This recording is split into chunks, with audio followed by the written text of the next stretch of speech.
Hello, my name is Brian Kinney, and I'm Striven ERP Advisor, and welcome to our accounting lesson, where we will be discussing banking and general accounting. Today's topics will include checks and credit card charges, deposits, online banking, journal entries, and fund transfers. So with that, let's get started. Let's first begin by exploring checks and credit card charges. First, let's explore the checks list. To find the checks list, simply click Accounting and Checks underneath the Banking section. Here we can see the list of all the checks we've made in our Striven system so far. Columns here include the check number, the date of the transaction, the payee information, the memo on the check, who the check was created by, the status of whether it's active or voided, and the total of the check as well. You also have search filters at the top to search for the payee, check number, the bank account, the status, who the check was created by, and if I click the blue down arrow, we can expand search filters to search for a date range. If you want to add a brand new check, simply click the Add button at the top left of the list. This will bring you to the Add Checks screen. And here we can begin filling out the information related to the check. First, it's important to note that you can add attachments by clicking the Attachment button. And here we have a multitude of file extensions, which we can see here, and the max file size per file is 10 megabytes. At the top left of the check, we can even recall last, which means if Striven recognizes a previous check made to the payee selected in the payee box, it'll recall the last check that was made. In the check information section, we can select the bank account that we're choosing to pay the check from. And if we'd like to change our bank, we can simply erase the bank name and choose a different account from the drop-down. Once we choose the account, the ending balance will appear to the right of the bank name. If we want to print this check off later, we can choose to be printed, and this will hide the check number because we'll be choosing the check number when we go to print the check. If we don't want to print the check, however, we can uncheck it and choose a different check number or leave the default check number as well. In the check number, we can override the number, and we can also add alphabetical information such as wire or ACH if we want as well. We can choose the date in which we've paid the check, and we can select our date by using the calendar option.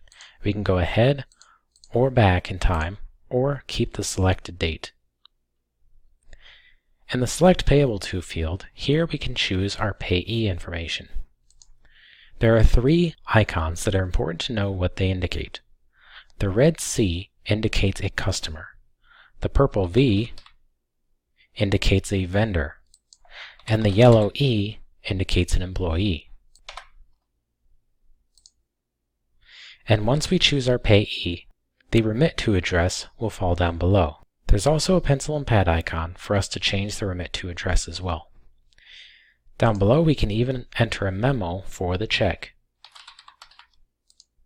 If this is a check that we're going to have to pay on a recurring basis, we can click Set as Recurring to the right of the check information. This will initiate a pop-up in which we can choose the person responsible for the recurrence and then set our frequency, whether this recurs monthly, weekly, or daily. Each option has its own configurable information. For instance, daily, here we can choose whether it recurs every day or every weekday, and if we need to select intervals, we can simply change the number here. If we choose weekly, then we can choose how many weeks it recurs over and what day it should recur on. For instance, if this should recur on a bi-weekly basis and every Friday, then we can choose that option from the drop-down. Here we can also choose monthly, and with monthly we can choose between a specific number of day of every set month, or we can choose the first, second, third, fourth, or last, and then choose our day of the week. For instance, here if I want to do every third Thursday, then I can choose that and say it recurs every month. It is important to note that you'll need a start date or a next date for each recurrence. Once you choose your next date and you have your recurrence set, you can click OK to save your changes. All recurrence options will also have the same exact ends on information. And here you can choose no end date, you can end after a set amount of recurrences, or you can end by a calendar date in which you select. Once you choose OK, you'll be able to see the preview of the recurrence highlighted in blue. If you would like to remove the recurrence, simply choose the X icon. Or if you want to edit the recurrence, choose the pencil and pad icon, and the same pop-up will show to allow you to edit your recurrence options. Down below the check information, here is where you can choose what you're going to pay with the check. There's two tabs for you to accomplish this. The first tab is the expenses. Here you can choose an account from the list of your chart of accounts. To expand, simply click on the plus icon and you'll be able to see individual accounts listed underneath each section. To choose an account, simply click on the account name, and here you can enter the amount for which you're paying for the period. If you'd like to associate this to a customer or order, you can do so first by choosing the customer in which you'd like to associate, and then choose an order from their list of active or completed orders. If you'd like to bill this expense to the customer, simply click the billable option. And if you're acquiring or tracking classes, you can choose that information here as well. The next section, other than expenses, is items. And items will allow you to choose items from your items list. This could include item groups, inventory items, manufactured items, service items, and more. To select an item, you can choose from a group to show individual items underneath, or you can simply choose an item from the list. You also have the same information for tracking a customer and order. You have the billable option over to the right. But here, instead of just entering amount, you can choose your quantity or number of items that are being purchased and the cost for each of the items. Just like we saw with the expenses, we can also track our classes. You'll notice that if we choose to enter both an item and an expense, you'll see the sum of each tab at the top, and the amount in the check will add up the sum of both tabs. When you're ready, simply click the Save button to save the transaction, and this will post to all the accounts that apply. To view the posting, simply click on the Posting Journal. This will show all the postings along with the appropriate debits and credits that apply. Once the check is saved, you can also click Related to see any related information. You can click the Actions tab to copy the check or void the check if necessary. You also have an audit log to show you changes made to the check. And if you'd like to make a change, you can do so at any time. Once a change is made, you also have a helpful button called History. By clicking History, you'll be able to see the status of any changes that have been made with the transaction, including who has modified the transaction and when. You can see its current status and go back to its original status if need be, and there's also a helpful button to return to the check very easily. Now that we've gone over checks, let's next go over credit card charges. To do so, let's first go to the credit card charges list, which can be found underneath the Accounting tab, and once you choose credit cards underneath the Banking section, you'll be brought to the credit card charges list. Here we have a number of search filters, including who the credit card charge was purchased from, the reference number, the credit card account, a class that was associated with the transaction, the status of whether it was active or voided, who created the credit card charge, and if I click on the blue down arrow, I can also filter for a date range that I select. If I click Search, I'll be able to see all the credit card charges in my system so far, and we have a number of columns which include the date, the reference number, the purchased from, the memo on the credit card charge, who created the credit card charge, the status, and the total. And if I want to add a new credit card charge, I can click the Add button at the top left of the list. This will bring me to the Add Credit Card Charge screen. And here I can click Attachments to add an attachment, and we have the same file extensions that we saw in the check. And just like checks, the max file size per file added is 10 megabytes. We also have the Recall Last feature added to credit card charges as well. So if I select a vendor who we've made a credit card charge to previously it'll recall that information for us. Down below, in the credit card charge information section, we can select the credit card account that we would like to use. To change this account, simply erase the name and choose a different account from the drop-down. This will populate the ending balance to the right of the account name. We also have two options for the credit card charge, which is how this transaction will post to the account selected. We can either select a charge or a refund. By choosing the appropriate radio button, the name in the credit card preview screen will change from refund or charge. We also have the ability to set as recurring, and by clicking that button, you'll have all the same information that we saw with check recurrences. Here we can enter a reference number for the credit card charge, change our date if we need to, and also choose Purchased From. By default, these will only be vendors from your Striven system. Here I can select my vendor, and you'll see that we have found a credit card charge that was made previously, and Striven has recalled that information automatically for us. So here we have all the basic information from our last credit card charge, including our Expenses tab and our Items tab. If we would like to keep this information, we can leave it the same. We can also add a new item or a new expense as well, or change any of the information from the recalled credit card charge, including the cost, quantity or item, or the expense or the account and amount. If we'd like to recall the exact same information, we don't have to change anything, and we can add a memo as well if we'd like. Once we've configured our credit card charge, we can simply choose the Save button to save the transaction. Once the transaction is saved, we have the Actions menu to copy or void the credit card charge. We can view the audit log to show changes, and we also have all the same helpful tools like the Posting Journal, the History tab, and the Related To tab, just like we saw with checks. Next, let's talk about journal entries. To find journal entries, click on the Accounting tab and choose Journal Entries. Here we'll be brought to the journal entries list.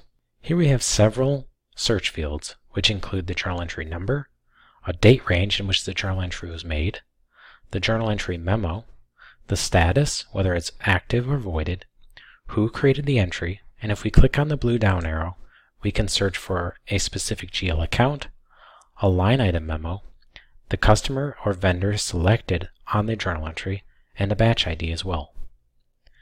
We also have a tool to import journal entries, which if we click the blue Import Journal Entries button, will be brought to the Journal Entries Import page. Here we have several tools to help us in importing journal entries. If you click the cloud icon, this will download a sample CSV file in which we can enter the appropriate data underneath each column that we see in the sample CSV file. We also have the window icon, which will show us mapping. Here we can see all the column headers that were located in our sample CSV, and we can also see the data type required and a description of the information needed to import.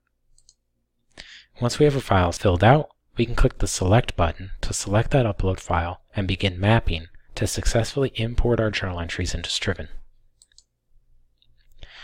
You also have the ability to add a manual journal entry, and to do so, click the Add Journal Entry button to the top left of the list.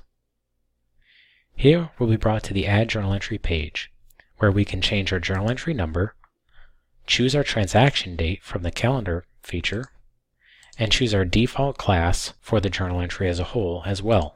We also have a memo which applies to the overall journal entry.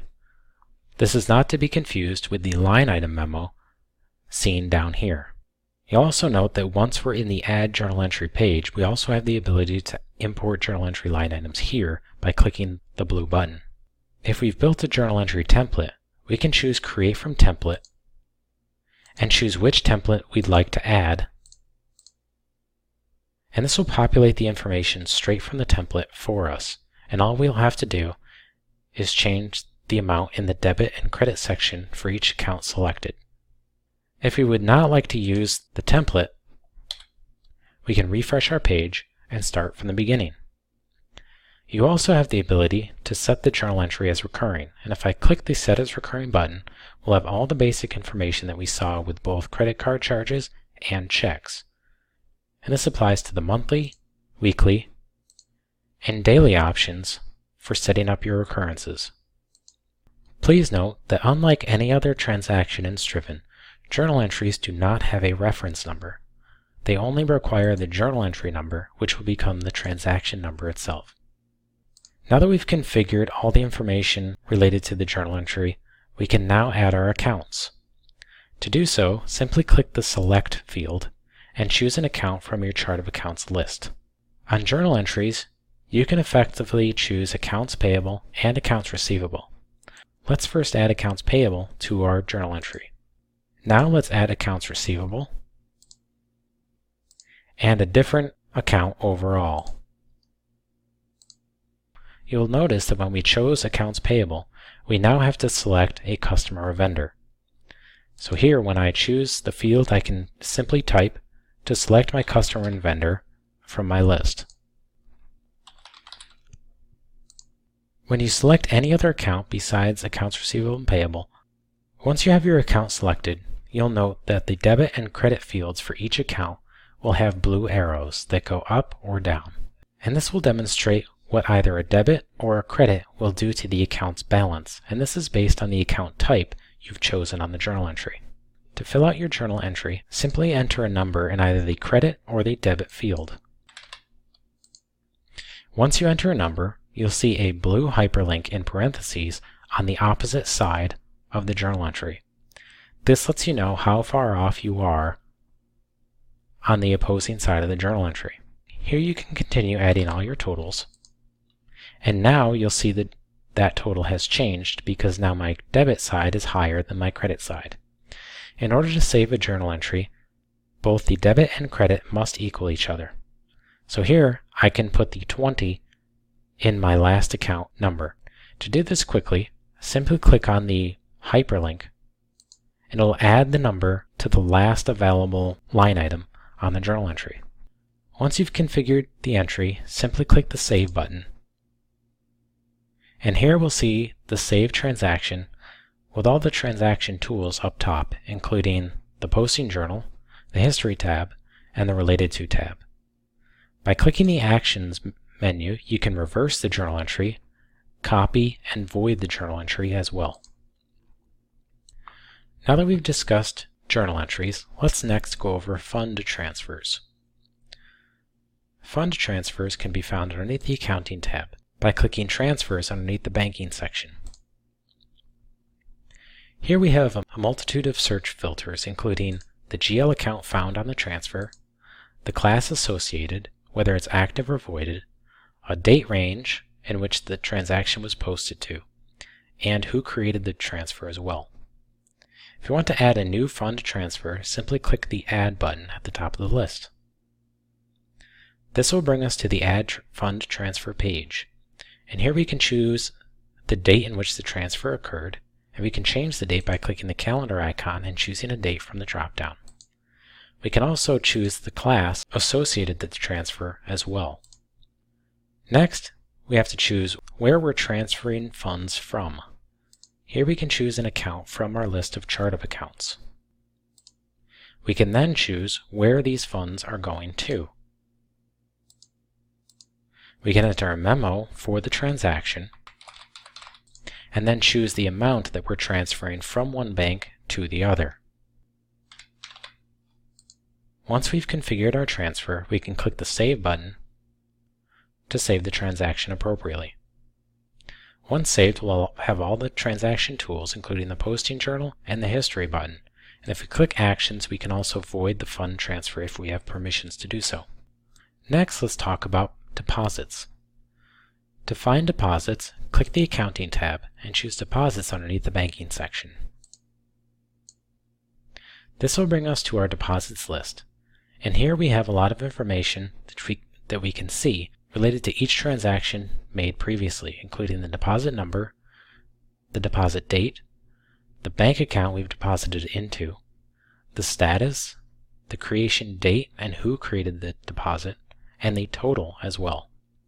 We also have several search fields, and by clicking on the blue down arrow we can expand them to see we can filter for the deposit number, the payment number inside of the deposit, the customer, the deposit status, whether it's deposited or voided, and a date range and a total.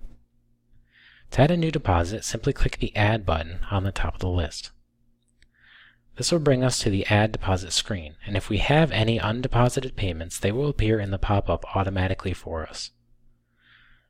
To add an undeposited payment, simply click on the checkbox and it will be highlighted in green. Then choose Add to Deposit. This will add the undeposited payment to our deposit and preview it like shown here. If you want to add any more undeposited items, we can click the blue Add Undeposited Items button, and this will initiate the same pop-up that we saw before. Search fields include payment methods, the transaction date range, and the customer name in which we've received the payment from. Apart from adding undeposited items, we can also add manual items, and to do so, click the Add Manual Items tab. And here, we can select a GL account from our chart of accounts. We can also choose who we received the funds from, add a memo, select a payment method, and the amount. Here we can select an account from our list of chart of accounts, choose the customer who we received this from, choose a payment method to reference how we received the funds, and then choose how much we received from the customer. We can also select our classes as well. Once we've configured our deposit, it's important to select the bank account at the top. Once we've chosen the bank account, we can then reference the date in which we're depositing the funds into our bank, and even enter a memo for the deposit itself. Once we're ready, click the Save button and we'll be able to save the transaction. And we'll have all the transaction tools listed above, including the audit log, which, as you can see, we have a 1, which lets us know that we have a change in the transaction. We can reference the posting journal to make sure that everything's posting correctly, view the history of any changes, and we can also click the Related To tab to show any related transactions, such as the payment that we've deposited into our bank. We also have the Actions menu to void the deposit if we have permission to do so. Lastly, let's explore online banking in Striven. Before we get too involved in online banking, it's important to turn on the function inside of Striven. To do so, click the Company tab and Settings from the drop-down. Once in the settings, click Integrations and Online Banking below. This will bring you into the Online Banking Settings page. And to enable online banking, simply toggle the box on. This will show a various amount of information in which you can turn off online banking and edit your user information. And by clicking the Edit User Information hyperlink, you can add your email address and your first and last name of the person managing your online banking, and click Save to save your changes. Once you've entered your user information, simply click Add Accounts. This will initiate a pop-up in which you can search for the entity you'd like to enable online banking for. Once you've selected the entity that you'd like to initiate online banking for, you can then enter your online banking user ID, password, and then you can re-enter the password to make sure the information is correct. Once this is done, you'll be able to sync your accounts and begin pulling in all the transactions from your online banking system. So that concludes our section on banking and general accounting. And you can use this information to create and manage transactions such as credit card charges, checks, fund transfers, journal entries, and deposits, as well as manage your online banking for your company's needs, all inside of Striven.